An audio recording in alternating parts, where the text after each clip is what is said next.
نحمده ونصلي على رسوله الكريم اما بعد ہدایہ مع احادیثہا و وصولہا 7 جلدوں میں تیار ہو کے آ گئی ہے، اور اس میں ہدایہ کی چاروں جلدیں آ چکی ہیں۔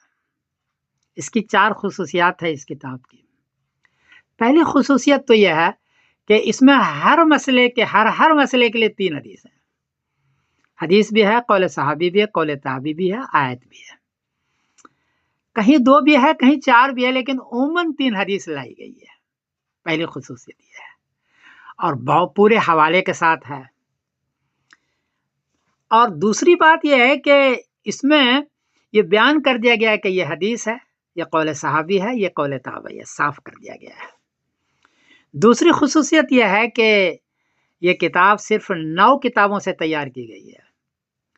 سیاہ ستہ کی 6 کتابیں، بخاری شریف، مسلم شریف، ابو داؤد شریف وغیرہ، اور اس کے جو استاد ہیں ان کے مصنف ابن شیبہ اور مصنف الرزاق، جس سے بخاری شریف تیار کی گئی ہے اور پہلی کتاب ہے دنیا میں، تو وہاں سے مصنف ابن شیبہ اور مصنف الرزاق سے قول صحابی اور قول تابعی لایا ہوں۔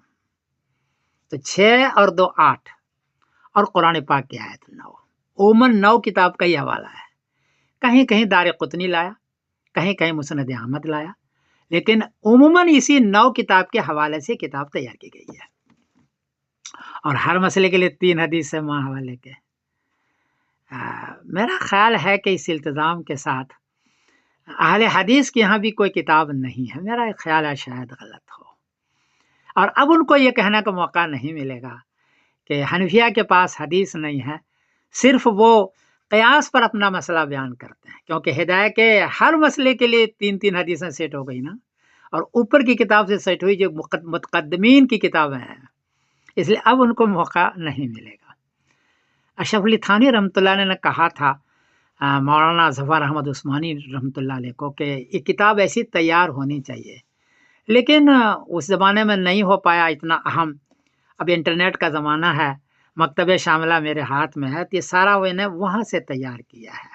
مجھے بڑی خوشی ہے کہ صرف 9 کتاب سے پوری ہدایت تیار کی گئی ہو، اور ہر مسئلے کے لیے 3 حدیث سیٹ کر دی گئی ہو۔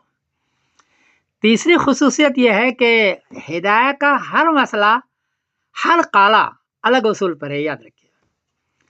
ابھی تک ہر قالے کے لیے اصول کسی نے سیٹ نہیں کیا، تو میرا خیال یہ ہے الحمدللہ اس کتاب میں ہر قالہ کے لیے اصول سیٹ کر دیا گیا ہے، اور اصول اتنا آسان سیٹ کیا گیا ہے کہ اس اصول سے مسئلہ حل ہو جاتا ہے اوپر کا، اور مختصر بھی ہے، آسان بھی ہے۔ تو اس کتاب میں اوپر متن ہے، نیچے ہر مسئلے کے لیے 3 حدیث ہے، اس کے نیچے اصول ہے،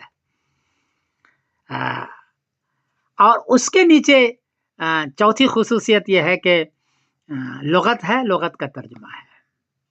تو یہ چاروں چیزیں ہیں، ہر مسئلے کے لیے احادیث، ہر قالہ کے لیے اصول، اور مشکل الفاظ کا لغت۔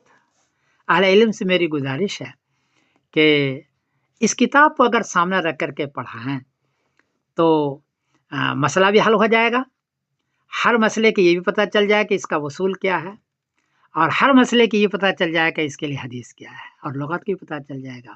اگر یہ کریں تو ایک گزارش ہے، باقی تو اہل علم اس کا فیصلہ کر سکتے ہیں۔ باقی اس میں کمی کوتاہی ہو تو معاف کرنا۔ مجھے آج بڑی خوشی ہے کہ مولانا اشرف علی تھانوی رحمۃ اللہ نے کہا تھا کہ حدیث سیٹ ہو، تو وہ انٹرنیٹ کا زمانہ نہیں تھا تو نہیں ہو پایا، لیکن اب یہ ہو گیا ہے میرے ہاتھ سے، تو مجھے بڑی خوشی ہے۔ میرے لیے دعا بھی فرمائیے گا۔ میں سمیر الدین قاسمی بول رہا ہوں مانچسٹر انگلینڈ سے، کوئی غلطی ہوئی تو معاف کیجیے گا۔